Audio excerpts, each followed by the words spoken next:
Let me tell you a story about a man called Tond. At one time, he was the pride of Adjeren village, the man everyone wanted to sit beside, the man whose name was spoken with admiration and envy. People called him the palm wine king. But by the time I finish this story, you will understand why the same Tond who once ruled the village with laughter and pride would later become the biggest joke anyone could ever imagine. A man who used to command respect would end up fetching water like a child. But I am getting ahead of myself. Let me start from the beginning. Adjeren village lay beside a wide, slow-moving river, where tall palm trees stretched their necks toward the sky like curious children. Every morning, the village woke up to the sound of roosters crowing, women sweeping their compounds, and men preparing for farm work. Smoke from cooking fires curled gently into the air. The smell of boiling yam and pepper soup floated between houses. Children ran barefoot on dusty paths, laughing and chasing one another. Life in Adjeren was simple. But when evening came, when the sun melted into the river and the air became cool, everyone knew where to go. They went to Tond's courtyard. That was where the palm wine flowed like rain. Tond owned the largest palm wine business in the area. His trees were many. His tappers were strong. His calabashes were always full. Every evening, wooden benches filled his compound. Men gathered with wide smiles. Laughter rose into the night. Gold cups passed from hand to hand. And at the center of it all sat Tond. Broad-shouldered. Loud-voiced. Always smiling. He loved attention the way fire loves dry wood. When he laughed, everyone laughed. When he spoke, people listened. When he poured wine, hands stretched out eagerly. Tond, you are the king of enjoyment, people would say. And Tond would beat his chest proudly. Yes. Who else if not me, he would reply. Inside his heart, he believed it. He believed he was special. He believed he was above others. When Tond was 27, he married his first wife, Sod.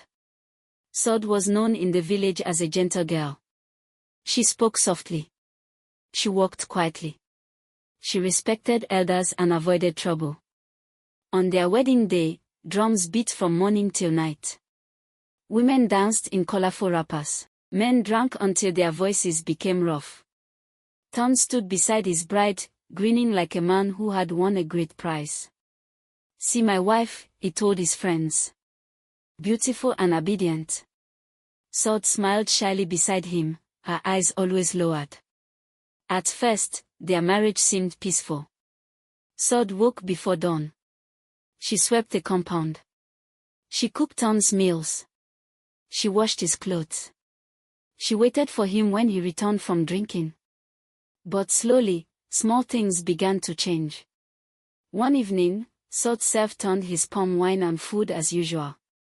He tasted the soup and frowned. Why is this soup like water? He asked. I'm sorry, my husband, Sod replied quickly. I will. Sorry. Tond snapped. Is sorry what I will eat? His friends laughed nervously. Sod lowered her head in shame. From that day, it became normal. If the food was late, he complained. If the wine was finished, he insulted her. If visitors were around, he mocked her. Is this how your mother trained you? He would say loudly. People would laugh. Sod would smile weakly. And swallow her tears. As months passed, Tond's pride grew like wild grass. The more people praised him, the more careless he became. He began to enjoy embarrassing Sod. At parties, he would say, this woman cannot even cook properly. If not for me, she would still be suffering in her father's house. His friends would nod. Some laughed. No one defended her. After all, he was Tond, the palm wine king. At night, when the compound was quiet and visitors had gone, Sod sometimes cried silently on her mat. She wondered what she had done wrong. She wondered why love had turned into pain. But every morning, she still rose early. She still cooked. She still smiled. She still hoped. That maybe tomorrow would be better. She did not know that tomorrow was slowly running away from her. The next morning, after another noisy night of drinking, Tond woke up with a dry throat and a heavy head. Sunlight slipped through the gaps in the bamboo wall and landed on his face. Outside, birds were already singing. Women were pounding yam. Life in Adjurand had begun. But in Tond's room, nothing was ready. No water by his bedside. No warm food. No respectful greeting. He sat up and frowned. "Sod," he shouted. No answer. "Sod," he called again, louder. Still nothing. Annoyed, he stood up and walked into the courtyard. He found Sod sitting on a low stool, breathing heavily. A small bowl of half-washed clothes lay beside her. Her face was pale. Sweat covered her forehead. "My husband," she said weakly when she saw him. "I was feeling dizzy. I will bring your food now." Tond's face hardened. "Dizzy," he scoffed. "Is that an excuse?" Before she could stand properly, he slapped the wall beside her. "Lazy woman. While others are serving their husbands, you are sitting like a queen." Sod struggled to her feet. "I'm sorry," she whispered. From that day, things grew worse. Sod became pregnant. At first, she was happy. She thought maybe a child would soften Tond's heart. Maybe he would become kinder. Maybe he would stop insulting her. But pregnancy only made her weaker. She vomited often. She grew tired easily. Her legs sometimes swelled. Yet, nothing changed. She still fetched water. She still cooked for visitors. She still washed clothes. She still served palm wine. Even when her back ached like fire. One afternoon, when her belly had grown big, she mistakenly spilled a little wine on the floor. Tond exploded. "Are you mad?" he shouted. "It was an accident," Sod said softly. "Accident," he repeated. He grabbed the calabash and threw it against the wall. It broke. Wine splashed everywhere. His friends watched in silence. One man looked away. Another pretended to be busy. No one spoke. Tond pointed at Sod. "Clean it," he ordered. She knelt slowly and began to wipe the floor with a cloth, tears dropping on the wet ground. The men drank quietly. As months passed, Sod stopped smiling. Her eyes lost their brightness. Her body grew thin. Sometimes at night, she groaned softly from pain. Tond heard. But he ignored it. "If you die, another woman will come," he once said jokingly to his friends. They laughed. He laughed the loudest. When the time came for Sod to give birth, it was late at night. Rain was falling. Thunder shook the sky. She screamed in pain inside their small room. "Tond," she cried. "Please, help me." He was outside drinking. "Wait," he shouted back. "Can't you see I'm busy?" The old midwife was far away. No one had been sent for her early. By the time someone finally ran to call her, it was too late. Sod had lost too much blood. When the midwife arrived, she shook her head sadly. "She is gone," she said. And the baby was gone too. The next morning, the whole village gathered. Women cried. Elders shook their heads. They whispered among themselves. He suffered. He was too proud. He didn't care. But when Tond came out, wearing white, pretending to cry, people comforted him. "Be strong," they said. "God knows best." He wiped fake tears. Inside, his heart felt strangely empty. But his pride did not die. Within 6 months, he married again. A trader's daughter. Quiet. Smiling. Respectful. And very different from Sod. Or so he thought. After Sod's death, many people expected Tond to change.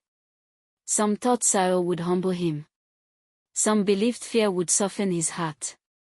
But Ton remained the same. If anything, his pride grew stronger. Life must continue, he told himself. I am still Ton. And so, when he met Ebony, the daughter of a traveling cloth trader, he did not hesitate. Ebony was different from the village girls. She spoke politely.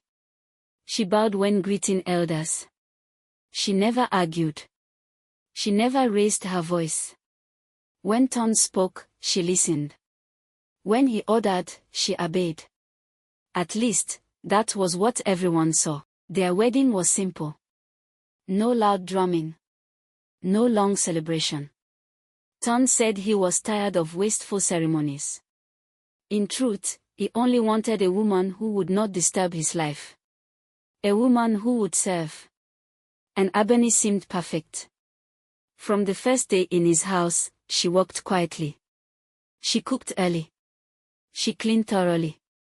She never complained. When Ton shouted, she lowered her head. When he insulted her, she smiled faintly. The villagers whispered. This one is patient. She is better than the first. Ton is lucky. And Ton believed it. But what no one knew was this: every afternoon, when Ton went to drink, Ebony disappeared. She did not go to visit friends. She did not rest. She went beyond the river. Past the abandoned shrine. Into a small forest clearing. There lived Boba Bolahan. An old traditional wrestler. Once famous. Now forgotten. His body was scarred. His back was bent. But his eyes were sharp. Ebony had met him before her marriage. She had told him everything. How Ton treated women. How Sod died. How she feared becoming the next victim. Boba Bolahan had listened quietly. Then he said, strength is not only in muscles. It is in patience. And he agreed to train her. So every afternoon, Ebony learned how to stand firm. How to twist away from attack. How to use balance. How to fall and rise. Her body ached. Her hands blistered. Her clothes tore. But she never stopped. Rain or sun. Pain or tiredness. She came. And trained. At home, she remained gentle. If Ton threw his plate, she picked it up. If he insulted her parents, she kept quiet. If he returned drunk, she helped him inside. He began to mock her. See this weak woman, he told his friends. She cannot even talk back. They laughed. Ebony smiled. And said nothing. Months passed. Her body changed. Her arms grew firm. Her legs became strong. Her breathing became steady. But she hid it under loose clothes. Under slow movements. Under humble behavior. She became two people. The quiet wife. And the silent fighter. One evening, Ton returned drunker than usual. He had lost money gambling.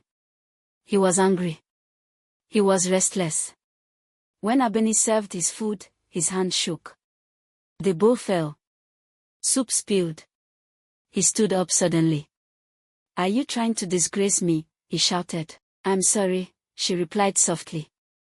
But something in his eyes was different. Dark.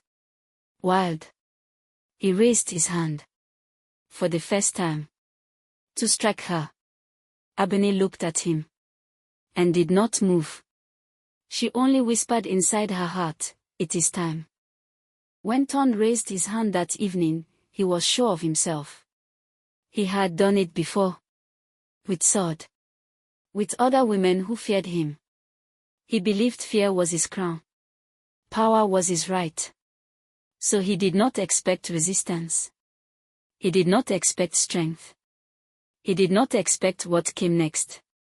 As his hand moved through the air, Ebony shifted. Not backward. Not in fear. She stepped forward. Her arm caught his wrist. Firm. Like iron. Ton froze. For 1 second, he thought he was dreaming. "Release me," he shouted. She did not. Instead, she turned, twisted, pulled, and threw him. Ton's body hit the ground with a loud thud. The bench beside him fell. A calabash rolled away. Outside, people stopped talking. Someone gasped. Ton struggled to stand. His head spun. His pride burned. "How dare you," he roared. He rushed at her. This time, she was ready. She ducked, swept his leg, pushed his shoulder. He fell again. Harder. Dust rose. Women screamed. Men stood up. No one moved. They had never seen this before. The palm wine king. On the ground. Ton tried again. Anger blinded him. He charged. Ebony caught his waist. Lifted. Turned. And slammed him down. His back struck the earth. Pain shot through his body. His breath left him. He lay there. Helpless. Ebony stood over him. "Calm. Steady. No anger. No pride. Only strength." She spoke softly. "This is for Sud. This is for every tear. This is for every insult." Then she walked away. By morning, the story had spread. Faster than fire. Faster than wind. Ton was defeated by his wife. She threw him like a child. He begged. He cried. Every version grew bigger. By evening, no one talked about anything else. At the river. At the market. At the farms. At the shrine. It was Ton's name, and shame. He stopped hosting parties. No one came. When he walked past, people whispered. Some laughed. Some pointed. Children sang songs. "The king has fallen. The king has fallen." He tried to shout at them. But his voice was weak. His spirit was broken. Ebony took over the palm wine business. She organized the tapas. She managed the sales. She saved money. She expanded. Soon, traders from other villages came to her. She became respected. She became wealthy. People greeted her with honor. "Madam Ebony," they said. She nodded humbly. Ton became her helper. He fetched water. He carried calabashes. He cleaned benches. He served customers. People watched in silence. The proud man. Now a servant. Sometimes, he remembered his past. And his eyes filled with tears. But no one pitied him. He had chosen his road. Years passed. Children grew. And the story remained. At night, elders gathered children around fires. They told them, there was once a man who thought pride was power. He used his tongue like a whip. He used his hands like a weapon. He forgot that human beings have limits. They told them about Sud. About Ebony. About shame. About justice. In Agerend, no one forgot. Visitors heard it. Travelers repeated it. Generations learned it. The palm wine king. Who became a laughingstock. Ton died quietly one morning. No drums. No crowds. No praise. Only a simple burial. Ebony stood at a distance. Silent. Respectful. But free. And so, the elders always ended the story this way: power without kindness destroys itself. Pride without humility invites disgrace. And whoever uses others as footstools will one day kneel on bare ground. Moral of the story: public pride brings public shame. A person who humiliates others for pleasure will one day become a lesson for generations.